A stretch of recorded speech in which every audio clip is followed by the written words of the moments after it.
Phase congestion occurs when one phase adversely affects another phase of harvesting, and worker safety is compromised. Congestion may occur in a single phase or between phases. Phase congestion is more common now, I think, due in large part. We're packing a lot less inventory now, so it's caused us to, you sit on blocks until, okay, it's a go. If we're talking about getting CPs, cutting permits to get into a block, sometimes they will come later than we expect them to come. They don't get them back quick enough, we don't get the log fast enough. The road gets behind, then we start later, and then everybody starts tightening up. Stacking of phases is when you get multiple phases in a block at the same time, and you may have a falling phase, you may have a yarding phase, you may have a loading phase, and you have phases working above another phase where possibly a hazard could conflict with another phase in the block. We work very hard to make sure that does not happen.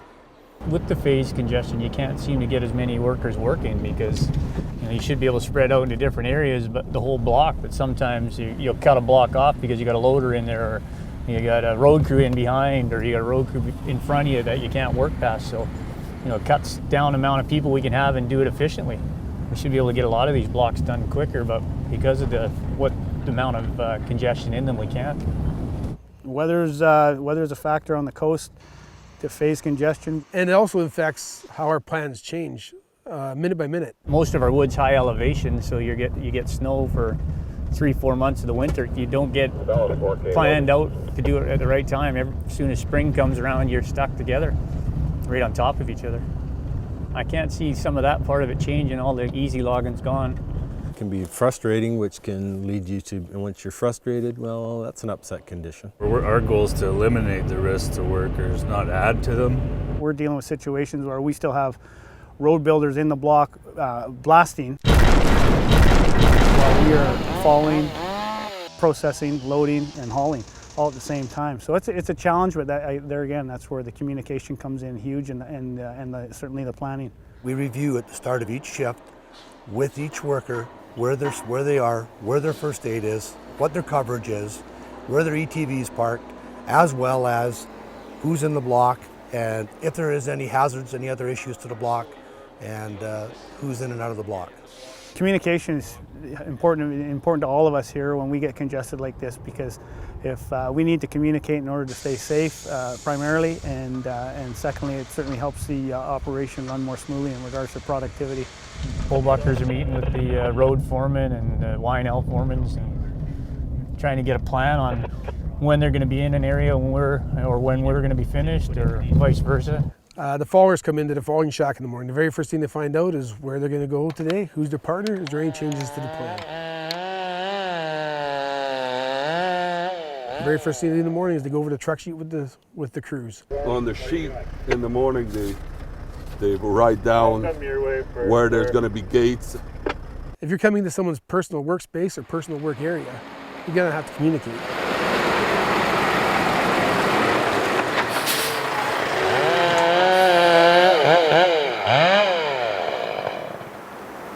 Yeah, go ahead for Larry. NA 102, okay for load to go down? No, you can't come through yet. I'm working on a tree. I'll give you a call once it's down, okay? Okay, thank you. As soon as there's a breakdown in the communications, we run into problems. Yeah, it's all clear to come through now. Tree's on the ground. Going through, thank you. Communication is the key.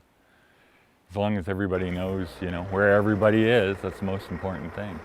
This way, if everybody stays on top of what they're doing, and document it and discuss it between the groups, then we should be able to do it safely. Everything we do is based on communication. On a daily basis, make sure you have a tailgate meeting, sit down, and make sure everyone's aware of each other's work area and what the plan is, and if the plan was to change throughout the day, to sit down and have a regroup, so to speak, and just try and stick to the plan. Always stick to the plan. Plan ahead, know what's coming up, so we can try to beat having to be congested.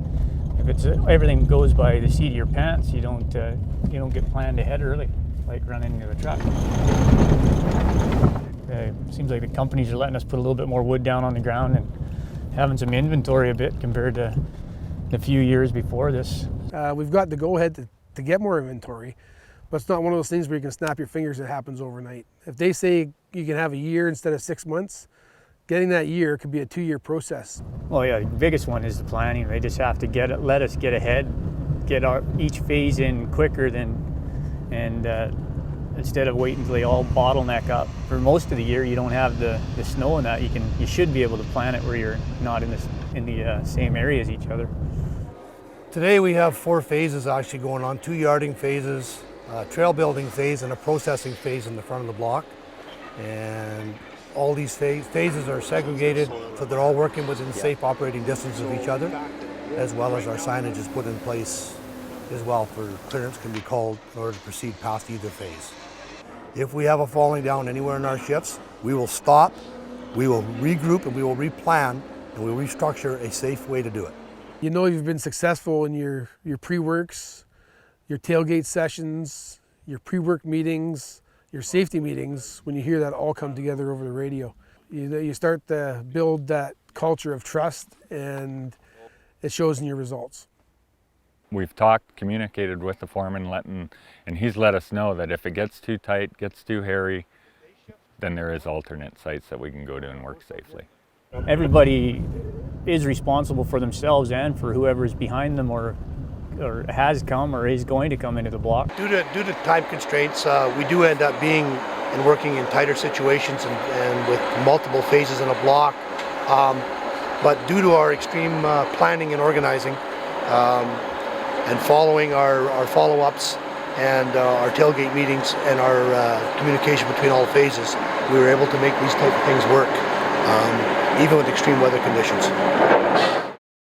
Even when it's busy, a well-organized worksite with good communication and awareness of workers is essential. Phase congestion and stacking of workers are not acceptable practices and are a danger to worker safety. All workers have the responsibility to refuse unsafe work.